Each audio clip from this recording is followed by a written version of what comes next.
آپ کو معلوم ہے کہ ماہ ربیع الاول کا آغاز ہو چکا ہے۔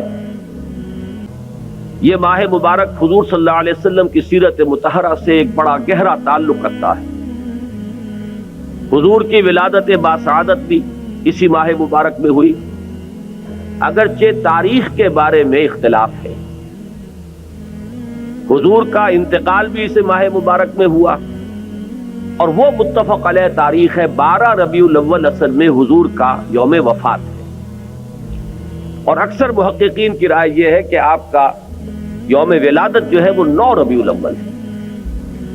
یہی وجہ ہے کہ مجھے یاد ہے کہ ہمارے بچپن میں اس دن کو جو لوگ کچھ تھوڑا بہت مناتے بھی تھے تو 12 وفات کے نام سے در حقیقت یہ نام یاد کیا جاتا تھا۔ حضور صلی اللہ علیہ وسلم کی وفات کا دن ہے، کچھ کھانا پکا کر کچھ غریبوں کو مساکین کو کھلانا، یہ در حقیقت چیز تھی کہ جو اب ہوتے ہوتے اس نے بہت ہی ایک دوسری صورت اختیار کر لی ہے۔ اب یہ ایک جشن بن گیا ہے اور ایک عید کا سا سما، بلکہ واقعہ یہ ہے کہ جو اصل 2 عیدیں ہیں وہ کہیں پیچھے چلی گئی ہیں، اور یہ جو 2 عیدیں ہم نے ایجاد کی ہیں، ایک عید میلاد النبی اور ایک عید استقلال، اگر ہم جائزہ لیں تو شاید یہ 2 جو ہے یہ زیادہ فور گراؤنڈ میں آ چکی ہیں۔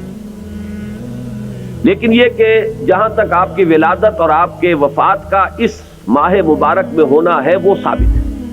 مزید برآں حضور کا ورود مدینہ منورہ میں بھی ماہ ربیع الاول میں ہوا ہے۔ اس پہلو سے اگر اس ماہ مبارک میں ہم سیرت النبی کے متعلق ایک خاص موضوع رکھیں، کسی تاریخ کے تعین کے بغیر اس مہینے کی مناسبت سے سیرت مطہرہ پر گفتگویں ہوں، غور و فکر ہو، اور اس میں بھی عملی پہلو سامنے ہو، اتباع کا جذبہ ہو، سمجھنا سمجھانا اس لیے ہو کہ اس پر عمل کرنا ہے، تو یقیناً یہ چیز ہمارے لیے بہت مفید ہوگی اور ہمارے بہت سے امراض کا شاید اس سے مداوع ہو سکے۔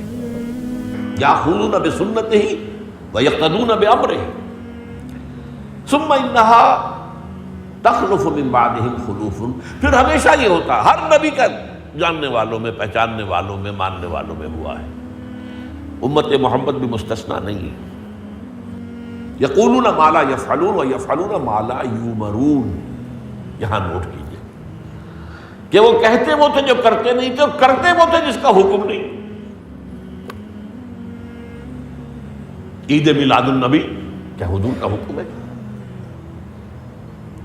کیا اس کا کوئی ثبوت صحابہ سے ہے؟ کیا ہم صحابہ کے مقابلے میں حضور سے زیادہ محبت کرتے ہیں؟ لیکن تھا کہ معاملہ ما لا یؤمرون، جس چیز کا حکم ہوا نہیں اس پر عمل ہو رہا۔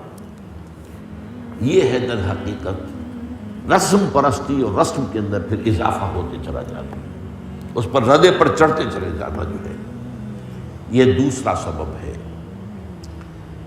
اور اس کا ایک نتیجہ جو نکلتا ہے وہ اسی پر بات ختم کروں گا، اگرچہ ایک اور حدیث جو ہے اس موضوع پر بہت اہم ہے۔ نتیجہ کیا نکلتا ہے؟ جہاں بدعت آئے گی سنت رخصت ہو جائے گی۔ اب نماز جنازہ پر کی وہ اہمیت نہیں ہوگی، نہ نماز جنازہ یاد کرنی ہے، نہ دعا یاد کرنی ہے، کچھ پتہ نہیں، جا کے کھڑے ہو گئے ہیں، وضو بھی ہے کہ نہیں ہے، لیکن قرآن خوانی میں تو جانا ہی جانا۔ یہ کیوں ہوتا ہے؟